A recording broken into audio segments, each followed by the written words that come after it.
On this jam session, though, Tarus Monroe stops by. So I'm excited to have you on the show, man. Thank you for the opportunity to be here. And like I said, you're doing great things. I want to take my hat out to you because I see you out there marketing and branding. And I just know great things are yet to come for you in terms of exposure. Well, I appreciate that, man. Thank you. Right out of the gate, I love that. Thank you so much. That's true. That's true. Well, you know what all this is about. I mean, you're a marketer. You get it. You get the attention, and I see everything that you're doing out there as well. I mean, we've known each other for a long time. You've been on one of these jam sessions early on, and I just continue to see you grow. And that camera over there, I know everybody knows you. And this one right here, and these other three right here, I hope that, we're able to bring some more attention to all the great things that you're doing. I mean, that's the point of these jam sessions, and that's really the big point, is for people to get to know you. Absolutely. Right? What you're doing, how you're impacting the community, how you're serving your clients, the technology that you're using to do all that stuff. That's what I want this to be able to do, is to get more eyeballs on you. And then hopefully in 6 months, I get an email, whatever, 3 months, 1 month. Man, thanks so much for introducing me to Tarus. Right. That makes this jam session worth everything. Absolutely. To me. So I appreciate you saying that, but I also know you're doing a lot of stuff. So just at a macro level, right quick, for those that don't know you, just give them a high level understanding of who Tarus is. Absolutely. Well, first of all, I want to say again, thank you for having the opportunity to be on the show. And absolutely, like I said, hats off to you, doing a great thing. One of the things that, who I am, I'm just a person that likes to help people. And one of the things that I found out in what we're doing is we're in the service industry. And the service industry means that we have to give the best service to our clients. And I joined JP and Associates in February, and one of the things that I liked about the company is that they offered a lot of different tools and technology for realtors like myself to get more so implemented and to marketing and driving more customers and and generating leads in that essence. So I'm getting a little bit implemented and trying to test the things out a little bit. So this era of my career with them is kind of like testing things out sure. Right now. But to get back to your question, to answer your question, who I am, I'm just a guy who wants to see everybody, to help everybody and give the best service above and beyond what their expectations. So. When we talk about service, and that's a word, it's an important word, and I hear a lot of people and a lot of companies out there, I'm not talking mortgage companies, I'm just talking companies, and even really big companies. They talk about having satisfied clients. I want satisfied customers. And I'm going to tell you that, guys, for me at least, I feel that's a roadmap to bankruptcy. That's a roadmap to failure. Because if you're just trying to satisfy customers, I think you're failing. Right. Because there's too many people that do what we do. There's too much competition out there. I mean, today, in this business, in this world that we live in, we have to exceed expectations. Exactly. You can't have satisfied clients. You have to have raving fans, right? One of the best books out there. If you haven't read it, go read, Raving Fans. Mm-hmm. But we're talking about, one, to exceed an expectation. Okay, I think you have to be first great at setting expectations. In our business and the world that we live in, we have so many different people that are involved in a transaction, in a real estate transaction, right? And we have all types of expectations. And for a lot of people, they've never, ever done this before, right? This could be their first time to ever purchase a home. Mm-hmm. So we have to be really good at setting expectations so that we can then work to meet the expectation and hopefully exceed that expectation. Once you set it, you have the opportunity to exceed it. If you don't ever set an expectation, guess what you have? satisfied clients. And disloyal. And exactly, there's no loyalty then Right. at that point. So I know from just working with you, because we work together daily, what expectations you set and what expectations your clients set. And you do a really, really, really good job, Tarus, at doing that right there. Because all your clients are very, very happy, man. They're just like, wow, this is awesome. And when you get them to say, wow, that's awesome, you have a raving fan. Right? I appreciate it. Thank you. Yeah. No, it's good, man. It's good. I see it. Yeah. So one of the things, like I said, about service that I love is everybody is unique. Everybody has that uniqueness about them, Right. in terms of what they want, and you can't always use the cookie cutter approach with every client. I think that's a disadvantage in doing, and a lot of times what we do is we try to create a magic wand. Uh-huh. And you can't do that. You just have to feel the person's personality. Some people are not going to be for you. You got to accept that and not get so far down on yourself. In this business, everybody's personality is different. So whether you're dealing with a person that's a type A, or you're dealing with someone who's very analytic, or somebody that's very independent, you have to find out who you best service the best, and who you market to the best. Well, and you also you've done a good job putting the right team around you to help navigate those waters, right? So, from a lending standpoint, what you let us know, okay, these are analytical individuals, these are emotional, these are visual, and it allows us then to understand how to best approach that client with regards to the financing options, right? Because a lot of people, they learn differently, right? I mean, my wife will tell you she doesn't like watching videos. She'd rather read what she's about to learn, right? Mm-hmm. She's a reader, not a viewer. Mm-hmm. I like to view things. That's why I put out so much content and video. Right. I love to absorb video because I get to feel the emotion of that person and what they're saying and how they're saying it, which gets me to buy in a lot differently. So when you're out there, you're identifying, okay, this client, right, is going to be that engineer, right? They're going to need more data, more facts to support the home buying process. Absolutely. Right, Absolutely. So you're communicating that to us, but then you're probably doing a lot of things on the front end, right, to help them understand what market's best served for them, what home, right? I mean, can you speak a little bit to that? I think the most important thing is setting the expectation. When you set the expectation, you give the buyer the opportunity to know what they're up against. Because what happens a lot of times with most realtors, and I've been on the back end, I've been on a mortgage, been in the mortgage industry for 10 years, and I've been on the investor side, so I kind of been on all spectrums. Sure. So I can kind of understand from a buyer's point of view how to come in, not being overwhelmed.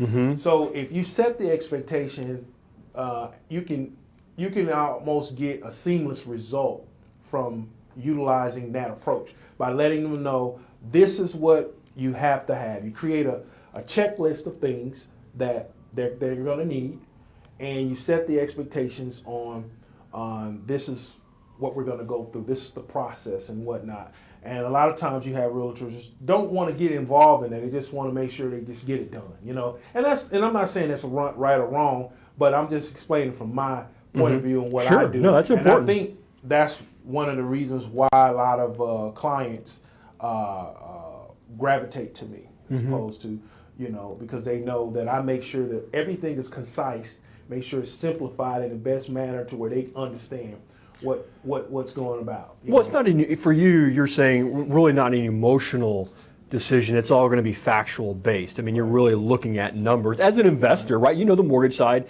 you know the investment side. You've done both. You're looking at the numbers to help that individual determine if this is the best decision to buying a home. This way, we don't waste our time. So basically, essentially, I say, what can you afford? Yeah. Okay. What can you afford? Like, you want to know what you tell me what's your expectations. And real quick, this gets me on a hot topic right now because CNBC did this morning. So Brandon, I got my Bob Mortgage Zone ready to roll, or I'll have it ready to roll here in a little bit. But CNBC said maybe it's shifting and it's better to rent versus buy. And I'm like, really? Headline news, better to rent than buy. BS. So I went in and I did all my calculations, and I'm going to throw together a Bob Mortgage Zone that'll be released tomorrow that shows you it's not better to rent. Right. It's better to buy. Better to buy. It's better to buy in this market space today. It's better to buy based on appreciation, rental rates, increases in rent, increases in taxes. Sure, I'll put all that together and I'll show you that it's still, you're going to gain more money by buying a house, and even after you sell it, what that's going to be, what that value is going to be. So be on the lookout tomorrow, guys, on BobMortgage.com or any of my YouTubes or Facebooks or whatever for that. Sorry, I didn't mean you sparked something that I was watching this morning at 6:30, 6:45 this morning. They threw that comment out. I'm like, oh my God. Let's put some good facts in front of them. Right. So anyway, you're making sure they have the right investment understanding, whether they're investors, whether they're buying to hold and to live in, right? That's really what you're looking at. So bottom line is, as a realtor, my job is to educate. I want to educate them first. First, I want to hear them out, hear what they want, because it's all about listening and knowing what they want. Then it kind of gives me an idea of where to navigate. Once I hear what they have to offer, then I can kind of help them out. And then once I hear what they have, then I set the expectation. And then once I set the expectation, then I try to follow through as much as possible, because you got to understand, when you set expectation, that client is looking to see if you're going to follow through on everything that you say you're going to do. So it's always important to make sure that you're dotting your I's and crossing your T's. Speaking of following through on everything that you're supposed to do, didn't you have a big day just here recently? Absolutely. What are we talking about now, Bob? Personally? Didn't you just have like a anniversary? Yeah. Yep, we had, me and my wife, we celebrated our 1 year anniversary. Happy anniversary. Thank you. Yep. And, it was great. We had a great weekend over the weekend. And I think it's very important that we a lot of times, as years go by, when you're married, sometimes we kind of get in our sluggish ways to where we overlook. And I think we as married couples need to celebrate every chance we can in terms of you celebrate every day. Celebrate every day, exactly, as much as Right. you can. But especially when it comes to anniversary, you want to go all out as celebrating that, because, man, it's such a wonderful union. It's the best thing that can ever happen to your life is being with the person you love for the rest of your life. Man, Barbara, you're lucky there. That's some big words right there. So, no, and I agree with that. And it's hard. It's difficult to. I mean, statistics will show to stay married, to stay married for a long time, right? To stay in love for a long time, and you have to work at it every single day. I mean, my wife and I have been married 22 years, been together, I think 25 or 6 or something like that, right? And I mean, it's not always perfect, but we have to commit to working towards that on a daily basis and understand that, while things could get challenging, you got to go deep together, and you got to fight through it together to make sure that you're able to come out on the other side, because it's better to be together than apart. Right. I think there's a lot of lessons in that. I think, on my way to getting to matrimony, it took some time and some bumps and bruises throughout my life. Sure. And learning who I was as a person, and I think everything happens by divine intervention in terms of God preparing you to be at the right place at the right time. Right. So I think when what essentially keeps a marriage together, I think, is purpose. I think when two people have a purpose that's bigger than themselves, they're willing to cope things out for the better, you know, because it's not, at that point, it's really not about you or Right. about them. So you wake up that thing that wakes you up each and every day in the morning it becomes inseparable to the point to where you feel like, hey, we can shout at each other all we want, we can get it out the air, okay, but now it's time for us to get back to work. Yeah. You see, so I think that's when you come to the point and the realization that, hey, you know, it's bigger than it's something bigger than us, yep. then it really helps you kind of bridge the gap, or the, you know what I'm saying, or the distance between each other. You know? I love that, man. I mean, that's I mean, you know, you're absolutely right, and congratulations. I mean, 1 year's a big one, right? I mean, it is, because there's a lot of things that kind of go into that first year, figuring it out, and fires, and ego clashing. And I know Barbara's a whole lot better than you, so oh yeah. You know, Barbara, she keeps me on my toes. You know, and I think when you have a person that motivates you and keep you on your toes, I mean, that's when you know that person is being a blessing and not a stressing. You know? No, I like that one too. That's good. I got some prime times. I got some Taruses. That was a good quote there. So you've been working out too. I mean, I've seen transformation happen, because transformation in our lives happens a lot of different ways, right? Emotional, physical, financial, spiritual. There's a lot of different ways we can transform. Right. You've transformed a little bit. I mean, you're looking good. I mean, you know, I'm serious. I mean, you've taken care of your body. Well, I thank you, because like I said, I was last year, maybe a year and a half ago rather, I was a lot overweight. I was 200 and almost 300 pounds. Yep. And I just took it upon myself and I said, I'm going to do a 90-day challenge, no days off. And I recorded it myself each and every day. Yeah. And after I got to like 35th day, I started saying, hey, it's no turning back. And then I just started, even though I got the still, you know, I get the feeling, the pain, the bruises and all that, I still was going, because I had a commitment. I had a commitment I had to fulfill. And I couldn't let the people down, because I seen people on there looking and seeing working out. You were putting it out there. You're putting it out there for people to see. I had to carry that weight of people looking at me. Right. And saying, hey, look, if you don't get up, these people going to look at you and say, you was a failure, or you didn't. So that helped me a little bit too. So, you know, in all essence, within probably about the 45th day, I lost a lot of weight. Me and we lose weight quick. Yeah. So I mean, if I stick at it for about a month and a half, my stuff's just gonna come down. So I lost about 45 pounds, and about 47th day. You know. Wow. I got to, you know, looking at other people working out, getting inspiration from that, and then I started changing my diet too, because it's really not about the working out part that gets me. It's the diet, and see, that's what people don't understand. If you diet right, and then you exercise, then you compound the effect of you getting the quickest result in the amount of time. And so what I would do is I would do you know, a protein diet on certain days, and then I would do a liquid diet, and then I would do a fast.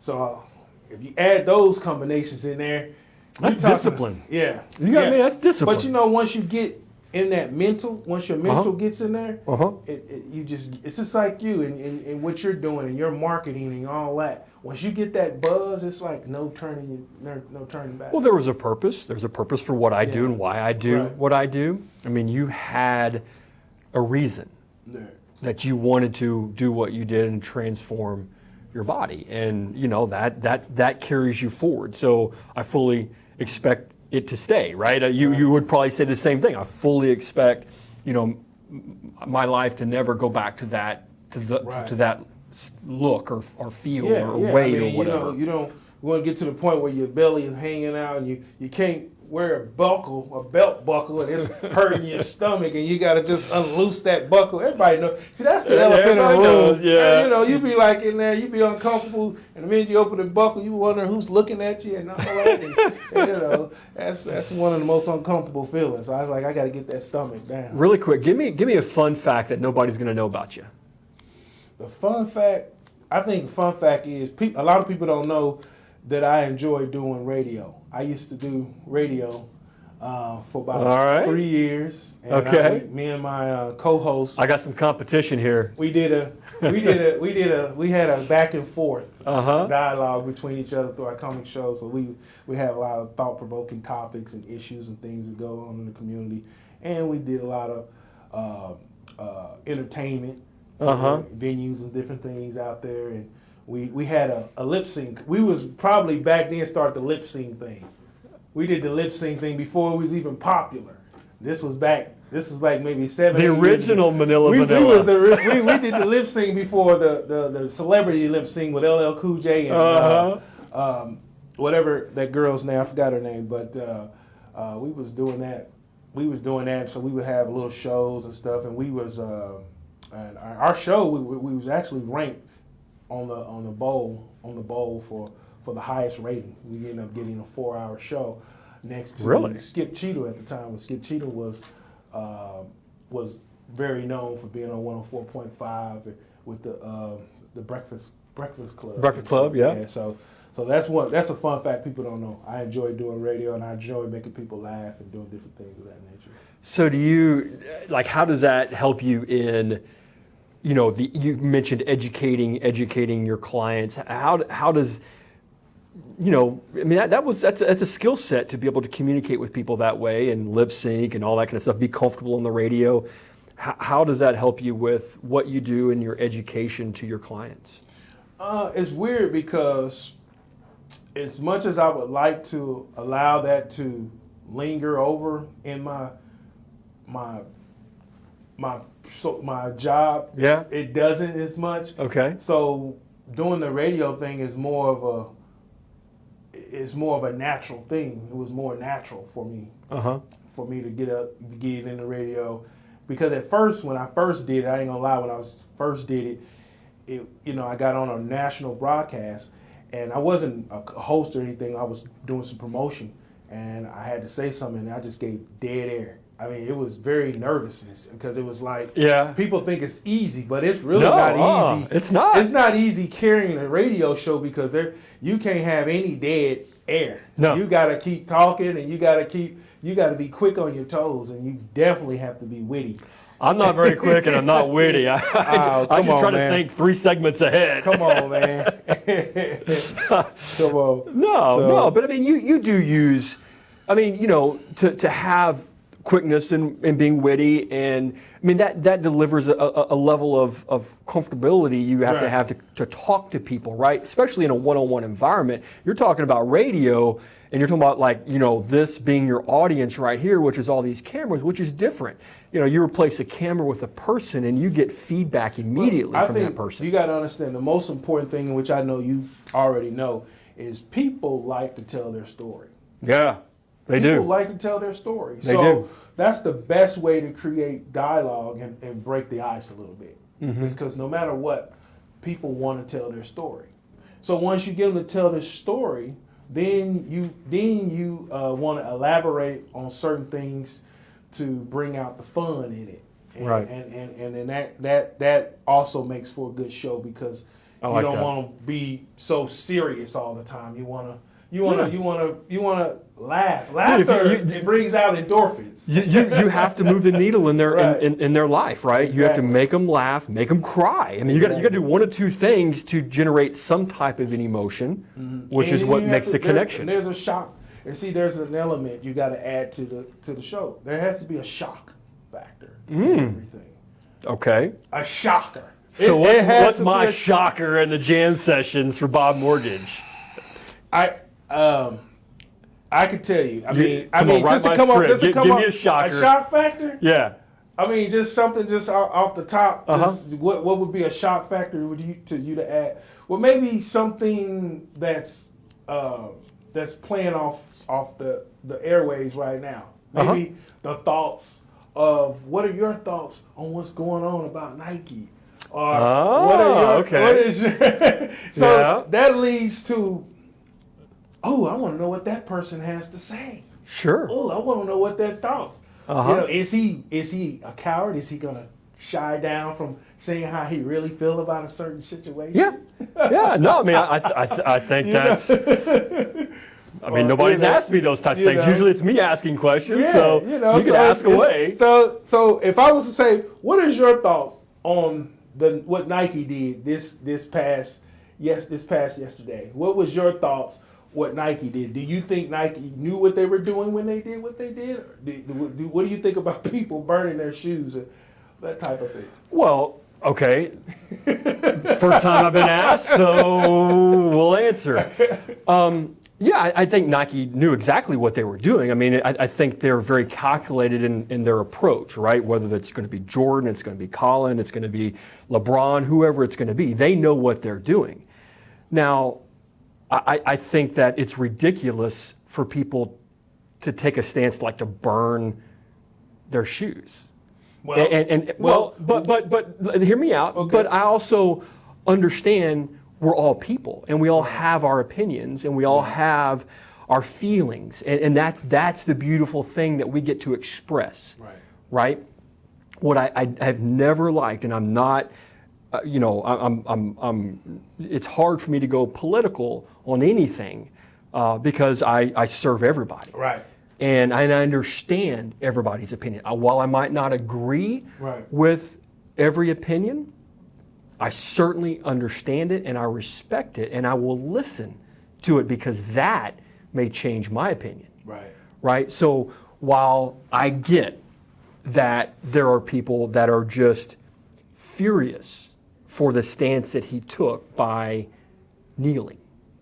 I understand, at least to my limited knowledge, right, of really what that was all about, because I wasn't there in his mind and understanding exactly what he was saying. But having researched it enough, I understand what he was doing. I think he kind of got the scapegoat and has been singled out for making that stance. But then again, was he a great quarterback in the very beginning? Now we're going to kind of get into the football stuff. Maybe one could argue that he shouldn't be playing for this as being a quarterback, but not for what he did, right? That's I don't agree with that part of it. But then, I think there are always ways to express what you feel and the stance that you want to make. I may not agree with kneeling, but I agree with what he's saying. I agree 100% with what he's saying and the argument that he wanted to make or the light that he wanted to bring up on that topic. But then, was there a better way to do it? But at the end of the day, it drew enough attention to it to where it's created this movement. And now, what can come from it? What bigger thing can come from that one little incident that, cost him his job? Make it bigger. Bring more light to it.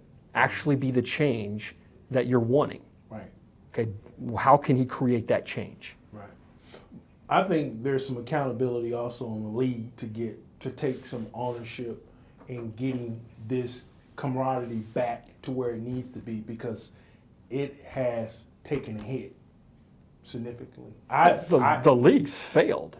I feel personally that the league has to take some major accountability in getting us back that camaraderie to where we can start watching the game again. And also them taking maybe they do go out and take a stance on some political issues because they do benefit from an inner city, from kids growing up playing college and going out, and a lot of these sponsors generate a lot of money from that. So there is some type of accountability that weighs in. Now, there are also it takes us back to, like you mentioned, that about my feelings about the Cowboys and all that. That's what I meant about the noise that's taking place, and we don't see it because it's very subliminal. You don't see the effects that it will take on me wanting to be going out there cheering and everything, because then people's opinions, and I'm glad that you answered it the way you answered it, because it shows me that you even though you have your personal opinions, you also know how to express it in a way to where you can reach both sides. And a lot of people don't. A lot of people don't do that. Though. Barrier goes up. A lot of people are so egotistical to where they feel that they should be able to respond in a non-sensitive manner, regardless of whether it affects the other person's feeling or not. When you do that and you're at a public figure, you kind of you hurt those that look up to you, because there's people that's looking up to you, right? That want to say that's like, oh man, I look up to this person, and then that person really hurt me, So you didn't have enough, you didn't have enough sensitive on your opinion, right? And I think the fabric within me is you have to be a leader of change, right? You have to be willing to listen. Truly listen and hear what both sides, and I hate to use sides, but what both parties are saying, because there's value in both. There is value in both. Okay, I mean, and I've always been the guy that I'll sit there around the table and I'll listen. Now I'm going to form an opinion and I'm going to make a decision, but it's going to come from both sides. And sometimes I may go into it over here, and I find that I'm closer here after that meeting, or after that reading, or after that research that brought me to that point. I may start it here. Right. I mean, I may have. And then all of a sudden I find that I'm here, and it makes me a better person, which then I can impact more people because of it. Right? Not just one side or one side. If you're just here, I don't care what side it is. If you're just here, you're creating a boundary that you're going to fail within.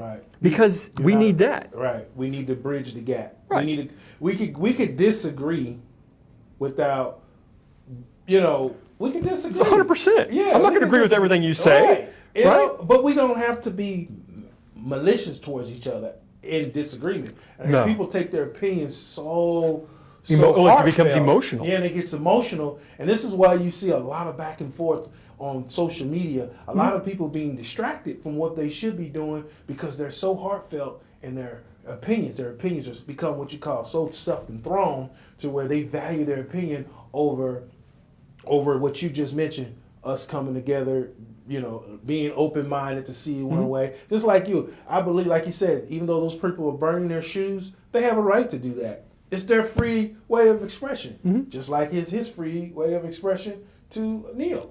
So at the same time, there's no right or wrong. there's no ultimate right or wrong. I mean, granted, if your employer says you can't do it, then you got to look at that, and that takes you to a different type of conversation. But I don't know. Hopefully that was a shocker. That was guys a shocker. Looking for, because that was a shocker right there. That was a shocker. Now you're starting a trend. Everybody that's going to be in that seat's going to be asking me a question. I'll be like, all right, let's roll. Speaking of shockers, so what do you think about the market? Are we shifting from a buyer's market to a seller's market? What are you feeling and experiencing out there right now? I've been in a couple seminars and some workshops and different things where there were speakers talking about this a few times, and I'm going to come in agreement. I think that everything is pretty much coming the way it needs to be. Sure, right sizing, maybe. Right, yeah. Okay. Yeah. So I just kind of feel like things last year was a little bit of excessive people buying houses, new investors coming in the market. Sure. Messing the game up a little bit, and less investors coming in, overpaying for properties, raising stuff up. So now everything is kind of getting back to where it needs to be. I mean, we're seeing homes 400 and up, slowing down, maybe staying on the market a little bit longer. At least that's kind of what I'm looking at from my data. The homes that are under that, it's still tougher. I mean, it's still that $150,000, $250,000, $350,000 home. Still a lot of buyers in that space, right? Yeah, it's still quickly. It's still the same in terms of multiple offers and things, but it's nothing like it was last year in 2017. I mean, I don't think it is nowhere near how it was. But like I said, I think in terms of individual people, you formulate your own destiny. And in terms of me personally, the market is pretty much the same. It hasn't changed for me. Other things that's changed for me is what I'm doing, getting acclimated, marketing, doing some other things on the side, like some development and some rehabbing and things like that. That has cost me a significant time in being able to put forth my energy towards that, as opposed to, out there just being a regular, realtor, so to speak, because I want to be a developer. I want to be a creator. Wow. I like onesie transactions and different things like that. But my main passion and goal comes behind getting involved in developing communities, being associated and learning what's going on, going and sitting down in the city council meetings, knowing what's going to be developed here and this and there. And I understand it's a process. It's a process. So it's a process. Yeah. So therefore, I'm not going to be as successful in where I want to be, because most people want to close 30, 50 deals a year, and that's good. I mean, I'm good with closing about 20 deals a month, but yet I'm still good with doing some projects on the side, doing some investing, doing some Sure. That's me. So, in terms of the market, how it affected me, it really hasn't affected me. Yeah, well, I mean, and even Zillow put out this report, and I think we did Brandon, I think we did a BobMortgage Zone on this a couple of weeks ago. But Zillow put out a deal about price depreciation, and we fielded a lot of phone calls on that, getting opinions and things of that nature. And, flat out for me, I just said, look, I'm not seeing any depreciation. To your point earlier, I'm seeing right sizing by the sellers, because what's happening is the house, that they maybe listed or they could have listed was at $300,000. That's the market value. They went ahead and listed it for $325,000, feeling that the buyer would come in and pay the difference. So let's say we did an appraisal and the market, was really $300,000, or maybe the market was $310,000, right? They were thinking the buyer would come up with that difference in cash, which a lot of them did, in last year, right? A lot of them did in 2017. They're like, we got contracts where, $10,000, $15,000, the buyer was overpaying for the property because there wasn't any inventory. They had to make a decision. They wanted to be in that neighborhood for that school, and so buyers are paying that extra money. Well, now what we started to see is those same homes, let's say if they were listed, are not being listed at $325,000. They're being listed closer to $300,000, right? They're being listed at that market value. Well, that is not depreciation. Right. That's just right sizing to market value. Right. So that's maybe a price reduction, but it is not depreciation. Right. We're still seeing healthy appreciation rates, and we still expect in this market, the national average is probably, 4%, on appreciation. I would think that, this market in let's say DFW Collin County is going to be closer to 5% on appreciation this year. So, I feel we're still in a good place. We're not seeing depreciation. My question to you is, do you ever see rates ever getting to the point to where they were back in the 80s, to where they were at 12%, 13%? Because if that is the case, then your theory serves as a better purpose for people to start investing now and purchasing properties. Yeah, I mean, for it to get to 12s and 13s and 18%. It was 18% when my parents bought. I don't see enough there from an economic standpoint for us to get to that point. I think a healthy economy, interest rates, I wouldn't be surprised to see them between 6.5% and 7.5%. I think that could become our healthy environment that we need to be basing our decisions off of. We've been experiencing 3s, 4s. We'll start to get into the 5s. We will. we'll start to see, 30 years in the 5% range as we start to see the economy start to continue to grow. I don't see 11s, 8s, 9s, 10s, 11s. I don't. Not anything in my crystal ball, which, if I really had that, I'd be on the beach somewhere not doing this. Exactly. We're our analysts, and I have like 4 analysts that feed me data all the time, right? I'm not the only person behind this thing that's making decisions and helping people decide to lock or float. I listen to analysts. I look at trend lines, right? Trend lines, what has to happen from our 10-year yield, our 2-year yields, what's happening with the bond market and the stock market. For all that to kind of, we'd have to have some shakeups for that to get to an 11% interest rate again. Right. Most likely we'd have to have shakeups to get to a 3% interest rate again. Right. I don't necessarily know we want that either. No. We don't want 3s. Right. That's what I'm saying. I mean, maybe a 5.5, 6.5, probably a good place to sit for a long time. Right. Consumer confidence is good. Yeah. We're spending money. Yeah. We don't want all this tariff and all these trade wars. We don't want that. Right. We'll come out on top, but it's gonna hurt us. Right. We tend to be a better country when we're looking at everything, when we're really good at everything. Imports are going to be important, right? When we're importing things, we feel more healthy as a country. Now we want to make things here. We want to spend more of our money here. I get it. But there is a healthy balance to import. Right. Maybe we just have to have a better balance to what we're doing. So what is your take on us as far as technology advancement? As far as how do you feel like we stand as far as inventing and coming up with new technology? In our space or in outside of our space? I would ask overall and also in our space. Well, in our space, we got a long way to go. Okay, I really do. I think we've come a long way. To say we're a digital mortgage platform, but trust me, guys, that company out there that says push button, get mortgage, it isn't real. It's fake. You can't push a button and get a mortgage today.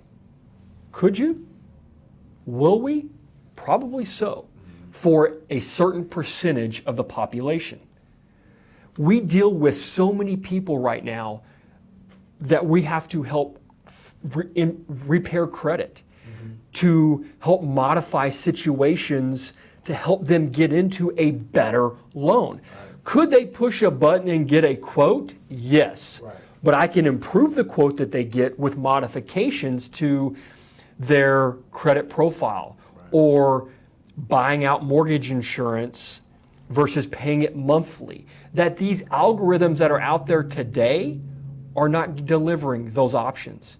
Now, with AI, artificial intelligence, at some point, it may be so improved that it's going to be giving them those types of options. I don't know if it eliminates people like me, but I'm going to tell you, I'm embracing it.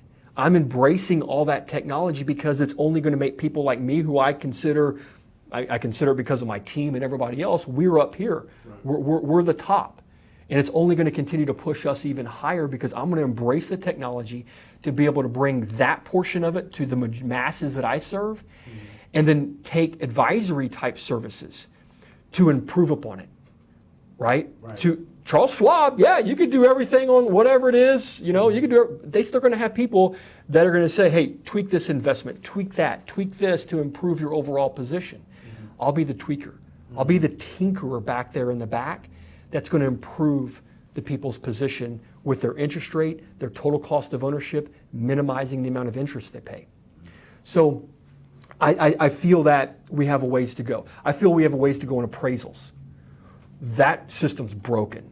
We do not need to continue to send people out there to appraise property. Okay, we can use appraisal valuation models to get pretty close to a value, and then use it on a certain percentage of the properties where valuation needs to be tweaked. Well, I think they already know that, but it becomes political when you cut that out the equation. It does, but it's just like, but it's just, I'm not talking about cutting it out. I'm talking about minimizing it for the majority that it can be minimized for, right? There are going to be, just like with me, tinkers and tweak, we're tinkering with things to improve it. Right. There are going to be certain areas, certain homes, certain ages of homes that we need to send an expert out there, right, to fix, right, what the value really is or what it could be, because the valuation may come in low. Right. But then there's been a significant improvement that automated value doesn't know. And that's where you as the professional allows, you have to be able to say, we need a tinkerer to come out there, or appraiser to come out there. This person just put new floors down. Exactly, to give us something. Counters. Exactly. You're going to be the one on the boots on the ground right. that's going to help people like me that utilizes technology through automated valuations to say, hey, woohoo, this isn't right. Right. Let's send somebody out there. Gotcha. Okay, and I think that's a place where we can improve. Mm-hmm. I think we're getting close to being able to deliver an actual digital experience to a client, right? Where they can be able to go on and select conventional, 20% down, get their interest rate, pull their own credit, right. run their automated approvals. Right. We can connect with their banks now. They don't have to send us bank statements. We can connect with their banks and it'll upload their data. We can connect with the IRS, it'll do that stuff, right? So, I mean, we're starting to get close. Mm-hmm. But I think close is still really a long way for it to truly be push button, get mortgage, okay?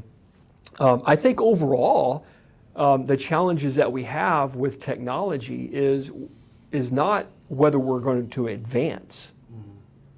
There's smart people out there in this world that are going to continue to push us to that bleeding edge and sometimes beyond with the technology that we get. What our challenge is going to be is the security around that technology, right? How do we protect our data? Right. How do we protect our children? How do we protect their children, right? With all this data that's going to be coming out, right? I mean, we're going to go from videos to voice to all this AI virtual reality worlds. And what's the biggest movie, that grossed? Ready Player One. Oh, Avatar. Yeah, Avatar. Ready Player One was a Spielberg movie. Great movie, by the way. But that's what the approach that I've seen other real estate companies approaching it from an avatar experience. Well, yeah. Well, I mean, you're now getting into real estate, and yeah, I mean, look, it's just a piece of technology. Yeah. It's simple marketing. It's simple connection and engagement, and right, wrong, or indifferent. It's their world, right? Which is good. It's not everybody's world, because that's not a space that I literally can play in. My mind doesn't go into virtual avatar type stuff, but a lot of people do. Right. And it's a great way for them to learn. Mm-hmm. So that's good. But really, I think it is, when we start talking about technology, I know we're going to advance. Right. That's the exciting, fun part. Yeah. So how do we control the security around how we advance and how we protect us, the humans behind this technology? Because we're using it. Right. We're using it every day. I use it. I'm on it. I know my kids are going to use it. How are we going to protect them? That's the thing that and it's not fear. I'm not fearful of that. We will do it. I think that's where sometimes having politics and government oversight is going to be important. Because while like companies like Facebook, while they have great intentions, look, everybody needs an accountability partner. Right. And theirs right now is the government. Right. Because we as a society will continue to use it. Right. It's crazy, right? We'll put our stuff out there. Amazon, I'll give them whatever they need, all my information, right? Right. But how secure is it? Exactly. I trust it. But somebody needs an accountability partner, and that's sometimes where the government needs to step in and say, hey, we need more oversight. We need more control. We need you to spend more of your income on protecting the people. Doesn't sound sexy. It's not fun for me as a user in my experience, and oh my gosh, the algorithm's changing. I can't reach certain people with my ads. Who cares? Right. It's probably for a better cause. It's right? which one of the reasons why I think it's very important that we, as individual realtors, loan officers, give the best services so we don't lose our jobs to these intelligent, artificial intelligent companies. Look, disruption's going to happen, right? Right. But just to your point, you have to go out every day and earn it. Right. So how are you, I mean, do you look at it, I'm assuming you're asking a question because you got a place you're going to go with this, but like technology, I mean, you got to embrace it for what you're doing, right? Right. What are you doing? Like, what kind of technology, what are you doing? I mean, I know JP and Associates brings a lot of technology to the table. How are you using technology to better serve your clients? Well, one of the things is I'm getting acclimated in terms of learning about Facebook, because Facebook, they offer, there's a tool called KV Core that the mortgage company, not mortgage company, but that JP uses. Yep. And KV Core allows you to be able to set a budget in order to reach out to that specific Audience. audience. Yep. And then there's what you call a capture. So they allow you to also capture by creating a landing page, and when that person sees this photo that they like, they want to see more. So in order for them to see more, to navigate, they have to give their information. So what happens is you capture that lead. But then there's another, how do you transfer that database, all those people over? So getting to understand that it's tricky. So if you're coming from the old school, you have to really, I mean, bug down and just kind of just play with it for a while until it sinks in. And once it sinks in, you're like a true chain. Yep. But at the same time, with so many things going on around you, you have to learn how to put forth that effort and time and just say, I'm gonna master this and stay focused. Yeah. And that's when delegation comes in. When you get to that point where you have to start maybe hiring someone that maybe you can show them how to do this. This way you can go out and do what you're best at. Sure. Things. So I mean, it's Yeah. a wide range of things. I mean, I think the technology piece and utilizing social, you can use it absolutely to do ads. I use it for that. You know, I want to make sure I put the right message to the right audience at the right time, right? I want to get that to them. And Facebook is a great way, Instagram's a great way, LinkedIn's a great way for me to be able to do things like that, because I can target my message to that right audience at that time and have them make decisions, okay? But I feel and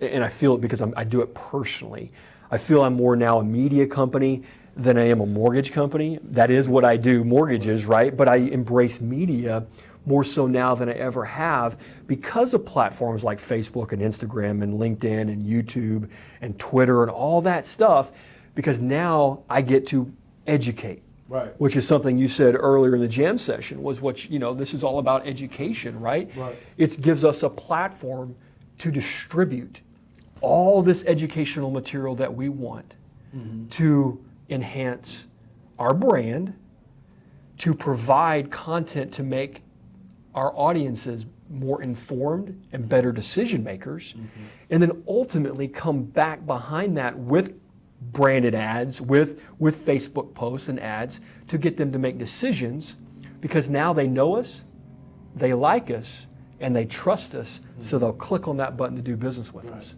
And I think that is what I really love about social and technology and how we're bringing all that together. And the most important thing is the stages that you go through in terms of early on when you start marketing. People see you, they're like, what's this guy doing? That's the first approach, because it's different and it's unorthodox. Yeah. It's not becoming for a normal loan officer to be out there advertising, talking about this and that. So then after a while, you go through these stages, and then everybody start getting to the point to where, okay, I get it. He's still out. He's still hanging around. So Consistency. the consistency, Yes. and longevity, and you getting that message out, it paints the picture in their head. It's kind of like a telegraph feed. Once you continue to put it on, eventually, when a person thinks mortgage, they think you. And that's a good strategy that you utilize in order to let people know, here I am. here I am. If you Here I want to am. choose to do If you business was with me, thinking- great. If you was Choose. thinking about doing some mortgages or whatever, and you just popped up, then who are they more likely to come to? You. Or at least when you're saying, "Hey, ask Bob Mortgage," you're telling them to ask the engage, questions. Well, engage, and I appreciate that. And there's also some satisfaction, honestly, that comes from people that have reached out to me and said they didn't use me, right? They were already doing the process or whatever, but they gained information and knowledge from the stuff that we put out, the content we put out.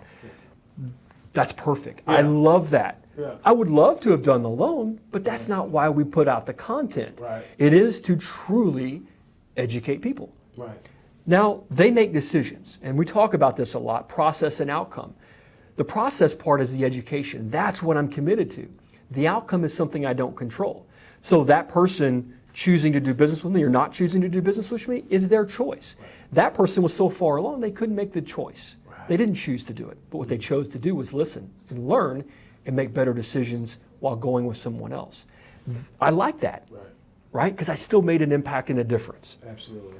But ultimately, over time, I do feel I win. I win the long game for the brand of Team Bob Mortgage because more people will get to know us, like us, and trust us, and they will do business with us. So all I do is see our business doing that in scale because of our commitment to just put out content. Good point. Yeah, I mean, I don't know, man. I mean, that's what I'm sticking with. That's what I'm sticking with. No, man. I mean, and I always I appreciate the questions, man. You definitely put me on the hot seat, which I'm thankful for. That's what I did. So you see how I did that? You did, man. You're good. You didn't even know how to maneuver. I was like, I'm gonna get him. There's no maneuvering, man. You sit in this chair, you got to handle it, right? Put you in the hot seat. You got to handle the heat.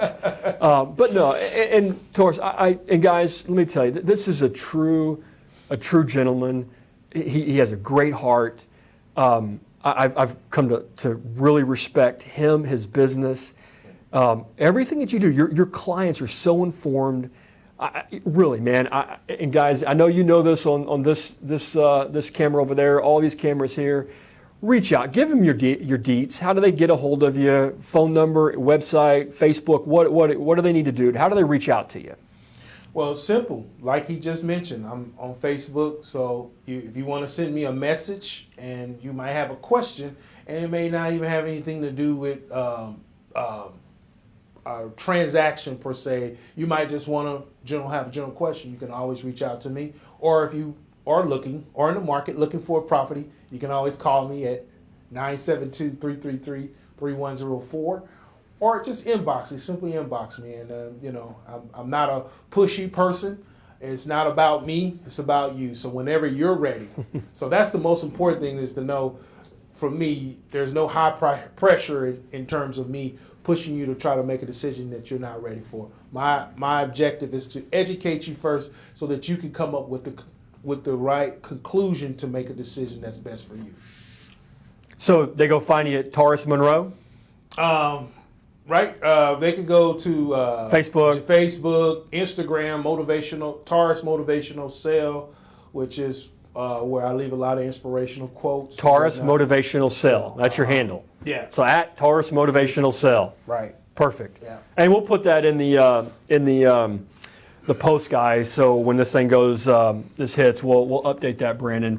I think I have Tarus's Facebook link on there, but we can also put his IG. And then you can go to Innovative Solutions is the company that I'm branding. It's early. It's at early stages right now, but the mission of our company is to create solutions, not just regular real estate, normal transactions, but also come to create solutions for people who are having situations with maybe trying to sell their home and maybe they're in some situation where they owe.